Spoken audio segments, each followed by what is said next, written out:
The first rays of December 7, 1941, painted the Hawaiian sky in gentle pastels as Seaman First Class John Anderson stepped onto the deck of the USS Arizona. The massive battleship floated serenely in Pearl Harbor's calm waters, her steel hull reflecting the early morning light like a sleeping giant. Anderson breathed in the tropical air, still warm despite the early hour, and checked his watch 7:25 in the morning. It was Sunday, a day traditionally reserved for rest and reflection aboard the great warship. Captain Franklin von Valkenburg stood on the bridge, reviewing the morning reports with his executive officer. The Arizona had been his command for over a year, and he took immense pride in the ship's operational readiness. At 583 feet long and displacing over 31,000 tons, she was one of the most formidable battleships in the Pacific Fleet.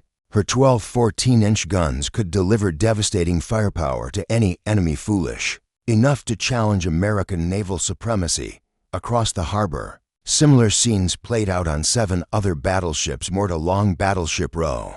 The USS Oklahoma floated quietly beside the Maryland, while the West Virginia and Tennessee rested peacefully in their berths. The Nevada sat alone at the northern end of the row, her crew preparing for another routine day of maintenance and training. The California and Pennsylvania completed the impressive lineup of American naval power. Concentrated in this single harbor, Admiral husband Edward Kimmel had chosen Pearl Harbor as the Pacific Fleet's primary base for good reason. The natural harbor provided excellent protection from storms and enemy submarines, while the surrounding mountains offered additional defensive advantages. The base housed not only the battleships, but also cruisers, destroyers, submarines, and support vessels, nearly 100 ships in total. Ford Island, situated in the harbor's center, served as the primary naval air station, home to patrol bombers and fighter aircraft. Lieutenant Commander Logan Ramsey arrived at Ford Island's command center at 7:45, coffee in hand, prepared for what he expected to be another quiet Sunday morning. The radar operators had reported some unusual activity, earlier aircraft approaching from the north, but Ramsey wasn't particularly concerned. A flight of Boeing B-17 Flying Fortresses was scheduled to arrive from the mainland that morning, and training exercises were common enough to make such reports routine. According to historical accounts from the National WWI Museum, the Japanese had been planning this operation for months, designating it Operation Hawaii under the command of Admiral Isoroku Yamamoto. The attacking force consisted of 6 aircraft carriers: Akagi, Kaga, Soryu, Hiryu, Shokaku, and Zuikaku, accompanied by battleships, cruisers, destroyers, and submarines. This formidable fleet had departed Japan on November 26th, maintaining strict radio silence as it approached Hawaiian waters from the north.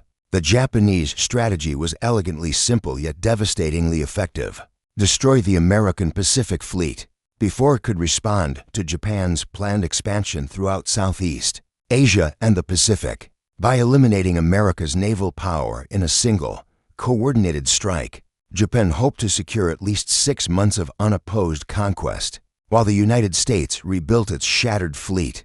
As 8 o'clock approached, the harbor remained peaceful. Sailors performed their morning duties, officers reviewed reports, and the gentle lapping of waves against steel hulls provided a rhythmic soundtrack to what appeared to be another ordinary Sunday. The American flag flew proudly from every masthead, and the sounds of a nation at peace echoed across the water. But 350 miles to the north, 183 Japanese aircraft were already airborne, racing toward their target at maximum speed.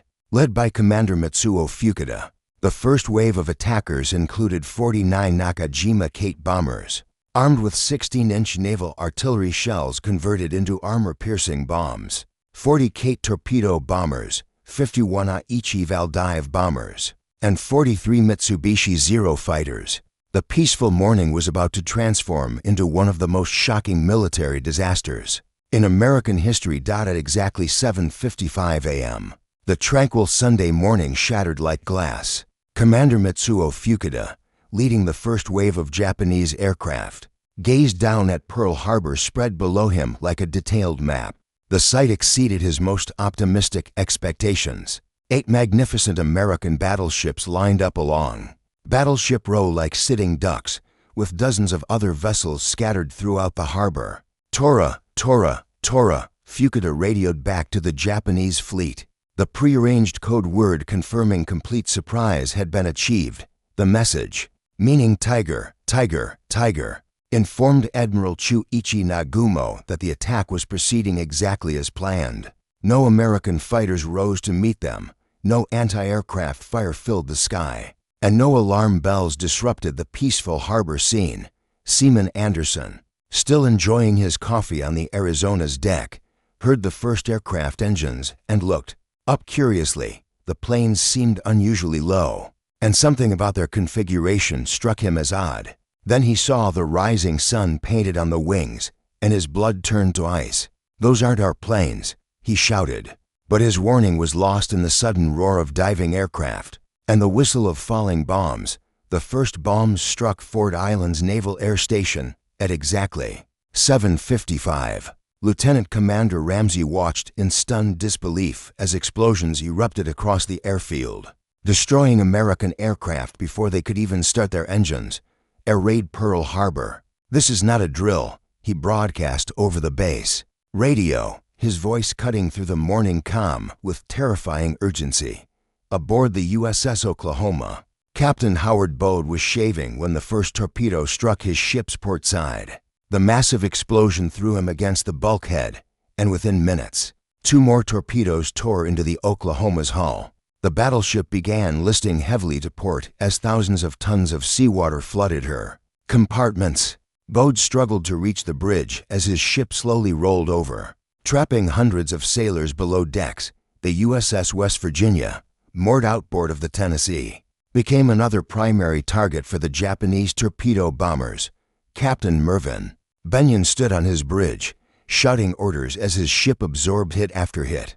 7 torpedoes and 2 armor-piercing bombs struck the West Virginia within the first 10 minutes of the attack. Despite catastrophic damage, Benyon refused to abandon his post, continuing to direct defensive fire until shrapnel from a nearby explosion mortally wounded him. At 8:10 a.m., the most devastating moment of the entire attack occurred.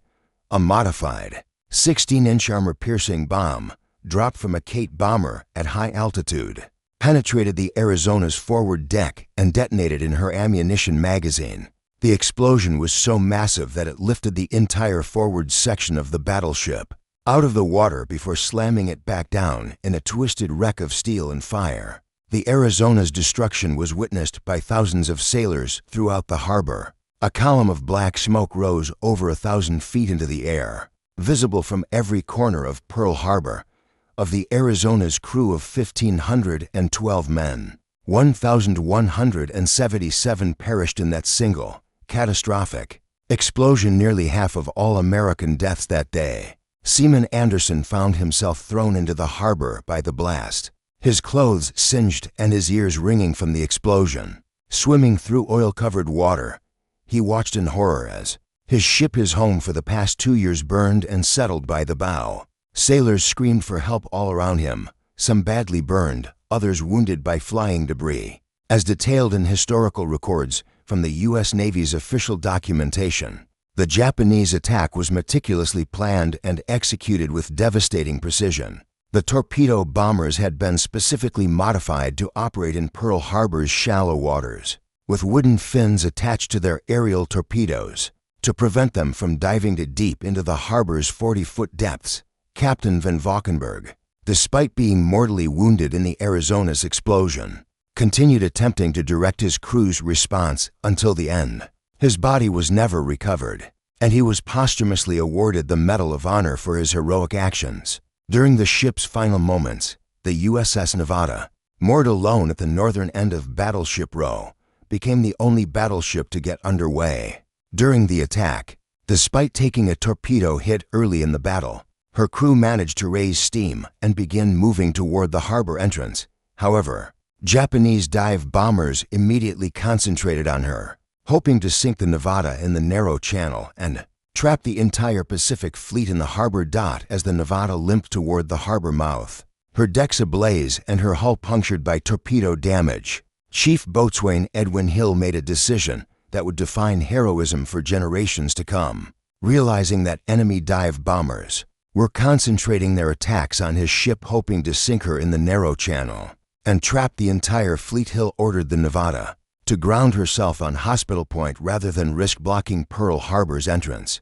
The Nevada's crew fought desperately to keep their ship afloat and operational. Ensign Joseph Tausig, only 22 years old, stood at his anti-aircraft gun position despite losing his left leg to shrapnel early in the attack, blood streaming down his uniform. Tausig continued directing fire at the diving Japanese planes until he collapsed from blood loss. His courage under fire would later earn him the Navy Cross. Meanwhile, aboard the capsized Oklahoma, a different kind of heroism was unfolding in the ship's flooded compartments. As the battleship rolled over, trapping over 400 sailors below decks, Machinist's mate first class Bernard Clary found himself in a rapidly flooding compartment with 32 other men.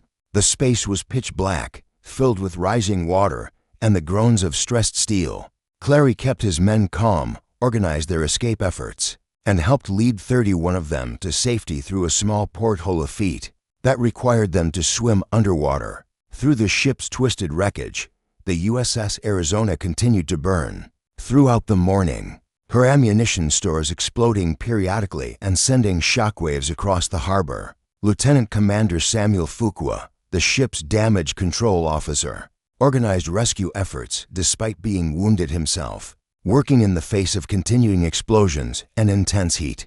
Fuqua's teams pulled dozens of survivors from the burning water around the Arizona's shattered hull at Hickam Field, adjacent to Pearl Harbor. Staff Sergeant Joseph Rasmussen manned a machine gun position as Japanese fighters strafed the airfield.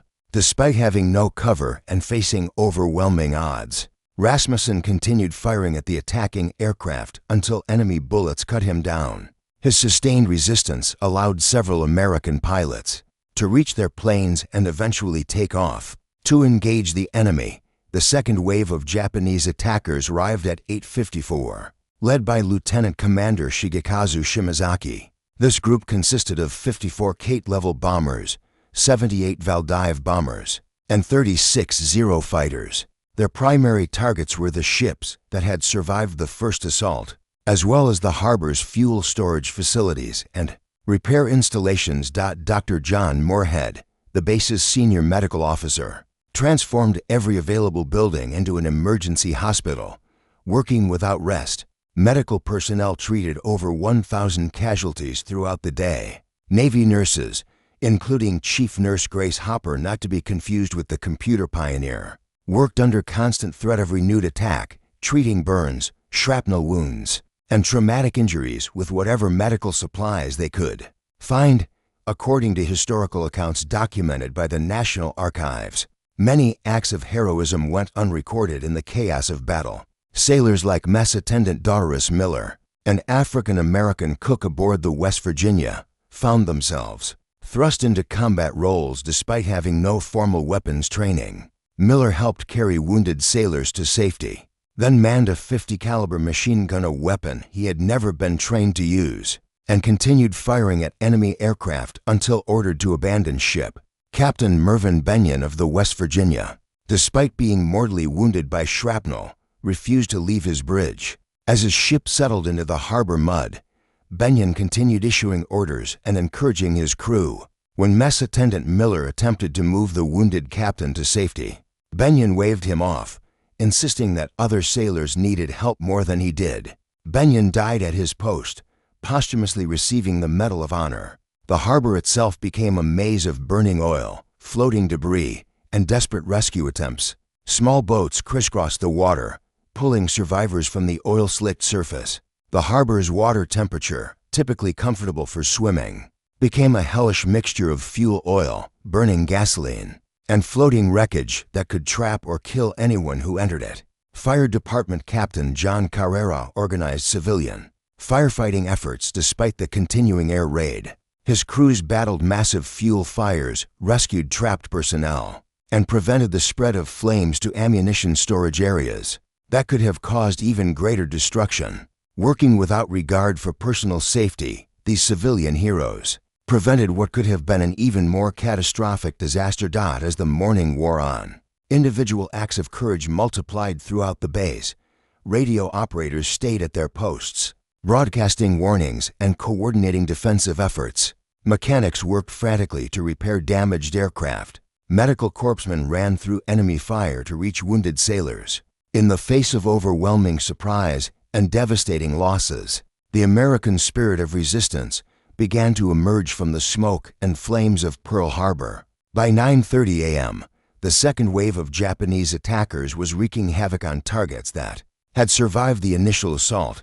The USS Pennsylvania, sitting in dry dock number 1, became a prime target for dive bombers despite being partially protected by the dock's concrete walls. Captain Charles Cook directed his crew's defensive fire from the bridge as bombs exploded around his ship, sending shrapnel whizzing through the superstructure. The destroyers USS Cassin and USS Downs, sharing the dry dock with the Pennsylvania, absorbed devastating hits that set their fuel bunkers ablaze. The intense heat from burning diesel fuel caused the Cassin's magazines to explode, lifting the destroyer completely off her blocks and dropping her broken hull onto the Downs. Both ships were total losses, their twisted wreckage serving as a testament to the Japanese attack's destructive power.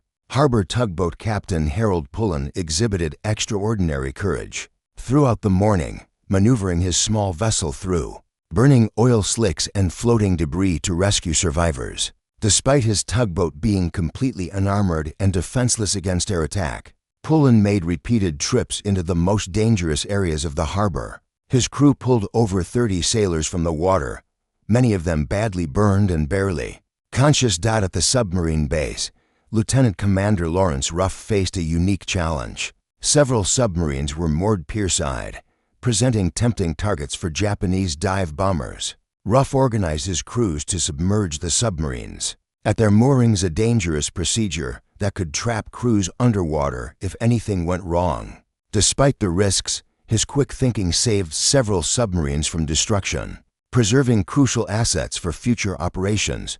The USS Shaw, a destroyer moored in floating dry dock, suffered a catastrophic magazine explosion at 9:37 that sent a spectacular fireball hundreds of feet into the air. The explosion was so violent that it severed the ship's bow section completely, hurling pieces of steel debris across the harbor. Photographers made Harold Fawcett, despite being under enemy fire, captured the Shaw's dramatic explosion in a photograph that would become one of the most iconic images of Pearl Harbor. Chief Petty Officer John Finn, stationed at Kaneohe Bay Naval Air Station, exemplified the fighting spirit that would define America's response to the attack. Despite being wounded multiple times by strafing Japanese fighters, Finn continued manning a .50 caliber machine gun for over 2 hours, shooting down at least one enemy aircraft. When ordered to seek medical attention, Finn refused, stating that he could still fight as long as he could see the enemy. The civilian population of Honolulu experienced their own terror as Japanese planes strafed residential areas and several bombs fell in the city. Territorial Governor Joseph Poindexter declared martial law and activated the Hawaii Territorial Guard. Citizens rushed to aid military personnel, with many civilian doctors and nurses volunteering at Pearl Harbor's overwhelmed medical facilities. As documented in official U.S. Navy records, the attack revealed significant vulnerabilities in American military preparedness. Anti-aircraft ammunition was often locked away in secure storage, requiring precious minutes to retrieve and distribute. Many sailors had never experienced combat, and some anti-aircraft guns lacked trained crews present for duty on Sunday morning. Radio operator First Class James Rasmussen maintained communications throughout the attack despite his station being repeatedly strafed by enemy fighters. His continuous broadcasts coordinated rescue efforts, directed medical assistance, and maintained contact with Washington, D.C. when shrapnel severed his radio antenna. Rasmussen jury-rigged a replacement and continued broadcasting until relief arrived. The USS Maryland, moored inboard of the capsized Oklahoma, suffered relatively minor damage due to her protected position. However, her crew witnessed the Oklahoma's tragic fate firsthand. Seaman First Class Leslie Short organized a volunteer crew to cut through the Oklahoma's hull with acetylene torches, working in shifts for over 36 hours to rescue 32 sailors trapped in air pockets within the overturned ship. Captain Isaac Kidd, commander of Battleship Division 1, was aboard the Arizona when the armor-piercing bomb detonated her forward magazine. Kidd was last seen on the bridge, attempting to coordinate the division's response to the attack. His body was never found, but his Naval Academy class ring was recovered from the Arizona's wreckage months later. He was posthumously promoted to Rear Admiral and awarded the Medal of Honor. By 10 a.m., the second wave of Japanese attackers was departing, leaving behind a scene of unprecedented destruction. Black smoke columns rose thousands of feet into the air, visible from every corner of Oahu. The harbor's once pristine waters were covered with oil, debris, and the occasional red stain that marked where brave men had made their final sacrifice. The attack was over, but the real work was just beginning. Rescue efforts continued throughout the day and into the night, with every available person contributing to the massive effort to save lives and begin assessing the damage to America's Pacific Fleet. As the last Japanese aircraft disappeared over the horizon at 10 a.m., an eerie silence fell over Pearl Harbor, broken only by the crackling of fires, the hiss of steam from ruptured boilers, and the occasional cry for help from survivors still trapped in wreckage. The magnitude of the disaster was becoming clear, and the scope of the rescue operation was overwhelming. Commander Logan Ramsey coordinated rescue efforts from Ford Island's damaged command center, working with barely functional communications equipment. His first priority was accounting for personnel and organizing medical treatment for the hundreds of wounded.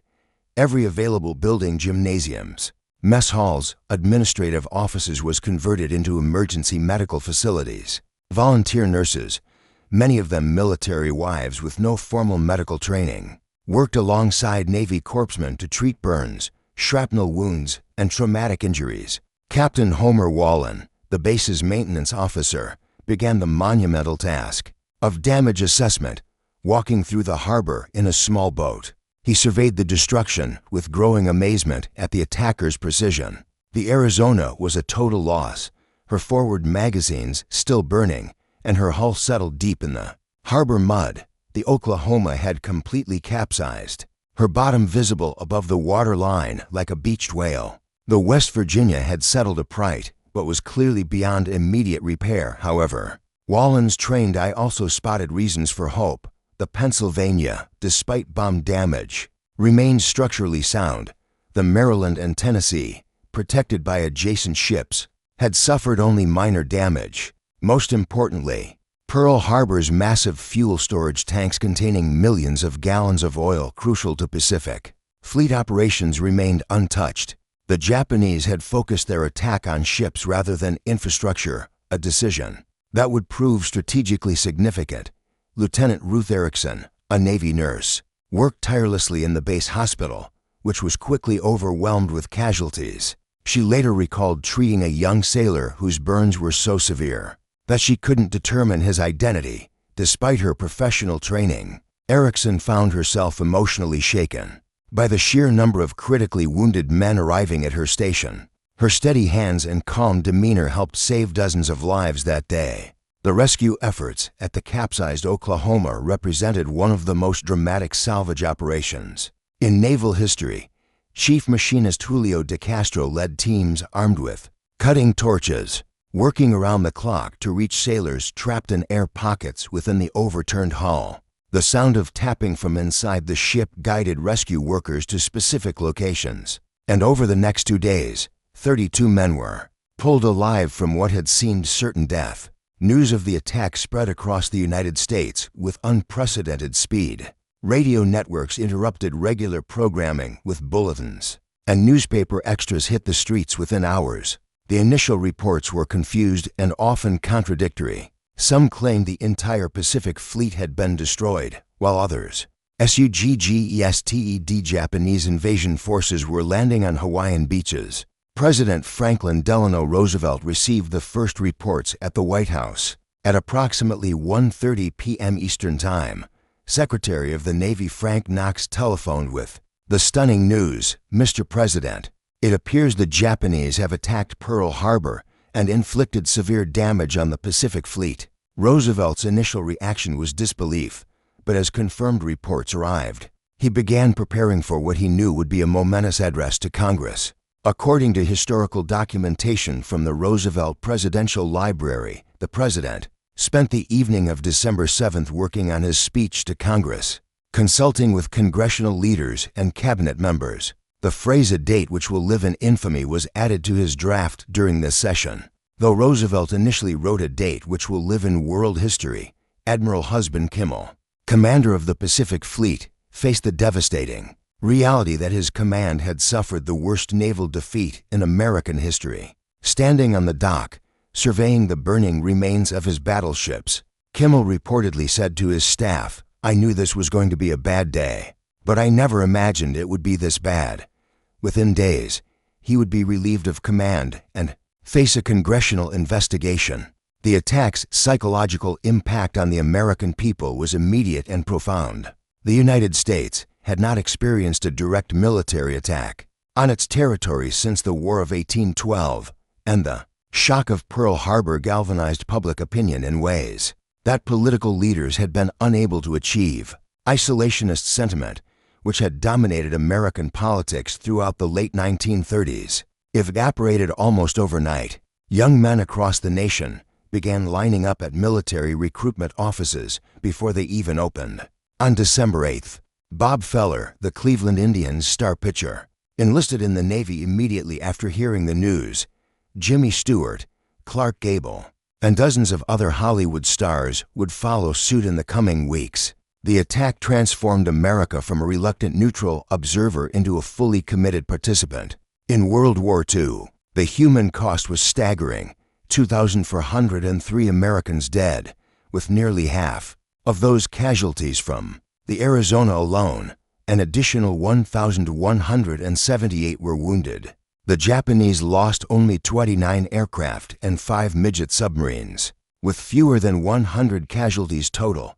From a purely tactical standpoint, the attack had been brilliantly executed. However, strategic implications were more complex than immediate casualties suggested. The Pacific Fleet's 3 aircraft carriers Enterprise, Lexington, and Saratoga had been absent from Pearl Harbor during the attack, preserving the naval aviation assets that would prove crucial in the coming Pacific War. On December 8, 1941, President Franklin Delano Roosevelt stood before a joint session of Congress in the House of Representatives, his voice carrying across the nation through radio broadcasts that reached an estimated 60 million Americans, nearly half the country's population. His words, carefully chosen and deliberately delivered, would transform the United States from an isolationist democracy into the arsenal of democracy that would help turn the tide of World War II.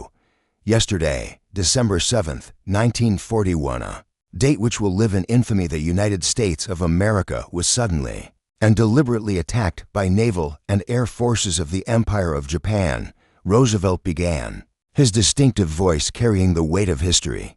The president's 6-minute speech, one of the shortest major addresses ever delivered to Congress, concluded with a request that would fundamentally alter the course of human history. "I ask that the Congress declare that since the unprovoked and dastardly attack by Japan on Sunday, December 7, 1941, a state of war has existed between the United States and the Japanese Empire." The congressional response was swift and overwhelming. The House of Representatives voted 388 to 1 for war, with Representative Jeanette Rankin of Montana casting the sole dissenting vote.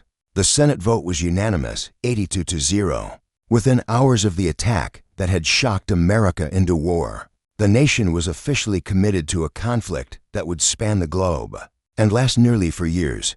Back at Pearl Harbor, the massive cleanup and recovery operation continued around the clock.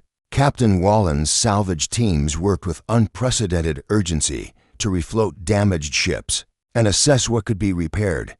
The USS California, which had settled upright in relatively shallow water, became the focus of intense salvage efforts. Teams sealed hundreds of shell holes and compartments, working in shifts to pump out thousands of tons of water and oiled up the Nevada. Despite her dramatic run for the harbor entrance during the attack, proved to be less severely damaged than initially feared, salvage crews managed to refloat her within weeks, and she would eventually return to service for the Normandy invasion in 1944. The sight of the Nevada's guns firing at German positions on D-Day would represent a powerful symbol of American resilience and determination. Chief Boatswain Edwin Hill, who had made the crucial decision to ground the Nevada rather than risk blocking Pearl Harbor's entrance, was posthumously awarded the Medal of Honor.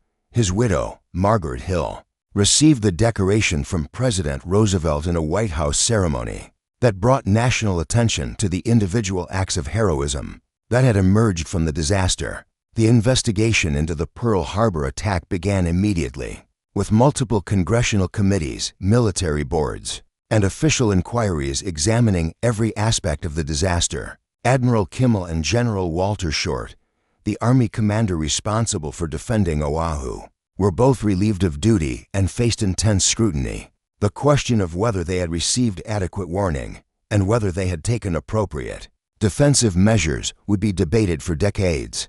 Intelligence analysts discovered that Japanese diplomatic codes had been partially broken before the attack, and that intercepted messages had suggested increasing tension between the two nations. However, the specific target and timing of the attack had not been identified, and communication between Washington and Hawaii had been inadequate.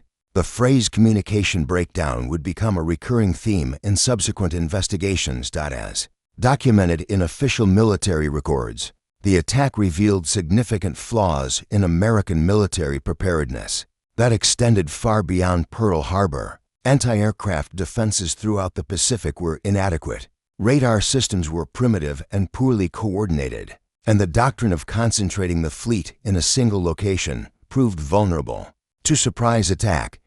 The American public's response to Pearl Harbor was immediate and overwhelming. War bond drives raised unprecedented amounts of money, with Hollywood stars and ordinary citizens alike contributing to the war effort. Factories across the nation began converting from civilian to military production as the arsenal of democracy began producing the weapons, ships, and aircraft that would eventually defeat the Axis powers. The phrase "Remember Pearl Harbor" became a rallying cry that appeared on recruitment posters, war bond advertisements, and military equipment. Unlike previous American wars, which had often been controversial and divisive, World War II enjoyed nearly universal support among the American people. The attack had provided a clear moral justification for war that unified the nation, as no political leader had been able to accomplish. Japanese Admiral Isoroku Yamamoto, the architect of the Pearl Harbor attack, reportedly expressed private concerns about the operation's long-term consequences. Although his tactical plan had succeeded brilliantly, Yamamoto understood that the attack had awakened a powerful enemy with vast industrial capacity and resources. His prediction that Japan would run wild for 6 months but then face overwhelming American retaliation would prove remarkably accurate. Within days of the attack, military recruitment offices across America were overwhelmed with volunteers. The attack had transformed Pearl Harbor from a relatively obscure naval base into a symbol of American resolve and determination that would inspire the nation. Throughout the long war ahead, the salvage and recovery operations at Pearl Harbor continued for months, representing one of the most remarkable engineering achievements in naval history. The USS West Virginia, which had been declared a total loss immediately after the attack, was raised from the harbor bottom, towed to the west coast, and completely rebuilt. She would return to service in time to participate in the climactic Battle of Light Gulf in October 1944, where her 14-inch guns would help destroy the remnants of the Japanese fleet that had attacked Pearl Harbor. The Oklahoma proved more challenging to salvage. After months of preparation, salvage crews used an innovative system of winches and cables to slowly rotate the massive battleship from her capsized position. The operation took nearly 2 years and cost millions of dollars, but it demonstrated American determination to recover from the disaster. Although the Oklahoma was too severely damaged to return to combat service, her successful raising became a powerful symbol of American resilience. By the war's end, 6 of the 8 battleships damaged at Pearl Harbor had returned to service. Only the Arizona and Oklahoma were beyond repair, and even these ships served the war effort. The Arizona as a permanent memorial to those who died, and the Oklahoma as a source of salvaged steel and equipment for other vessels. The day of infamy had been transformed into a testament to American industrial capacity and determination. The human stories of Pearl Harbor continued to resonate throughout the war and beyond. Doris Miller, the mess attendant who had manned machine guns aboard the West Virginia despite having no combat training, became the first African American to receive the Navy Cross. His heroism helped begin the gradual integration of the American military. Though full equality would not be achieved for many years, Miller continued serving in the Navy until he was killed in action aboard the escort carrier Liscombe Bay in November 1940-3. Dr. John Moorhead, who had organized the massive medical response to the Pearl Harbor casualties, applied the lessons learned that day to military medicine throughout the Pacific War. His innovations in trauma treatment and battlefield surgery saved thousands of lives and revolutionized military medical care. The techniques developed at Pearl Harbor became standard practice in military hospitals worldwide. The strategic consequences of the Pearl Harbor attack extended far beyond the immediate military damage. Japan's decision to attack the United States brought America fully into World War II, providing Britain and the Soviet Union with a powerful ally possessing vast industrial resources. The attack also unified American public opinion in a way that political leaders had been unable to achieve, transforming the United States from a reluctant neutral into a fully committed combatant. Admiral Chester Nimitz, who replaced Admiral Kimmel as commander of the Pacific Fleet, would later observe that the Pearl Harbor attack, while devastating in its immediate impact, may have inadvertently helped the United States win the Pacific War. The attack eliminated the old battleship-centered doctrine that had dominated naval thinking, forcing the Navy to rely on aircraft carriers and naval aviation. This shift in tactics proved crucial in the carrier battles that would decide the war's outcome. According to historical analysis from the National World War II Museum, the attack's timing proved ultimately favorable to the United States. If Japan had waited another year to attack, American defenses would have been significantly stronger, and the element of surprise would have been reduced. Conversely, an earlier attack might have found the United States even less prepared, potentially resulting in even greater losses. The Pearl Harbor attack also demonstrated the importance of intelligence and preparation in modern warfare. The establishment of the Central Intelligence Agency after the war was partially a response to the intelligence failures that had contributed to the Pearl Harbor surprise. The phrase "another Pearl Harbor" became synonymous with the need for constant vigilance and preparedness. The memorial built over the Arizona's sunken hull has become one of America's most visited national monuments, receiving over 1 million visitors annually. The names of the 1,177 sailors and Marines who died aboard the Arizona are inscribed on a marble wall, ensuring that their sacrifice will never be forgotten. Oil still seeps from the Arizona's fuel tanks, creating a permanent rainbow sheen on the harbor's surface that locals call the tears of the Arizona. President Roosevelt's prediction that December 7, 1941, would live in infamy has proven remarkably accurate. The date remains one of the most significant in American history, marking the moment when the United States fully committed to its role as a global superpower. The attack transformed America from an isolationist nation focused on domestic concerns into the leader of the free world, a role it would maintain throughout the Cold War and beyond.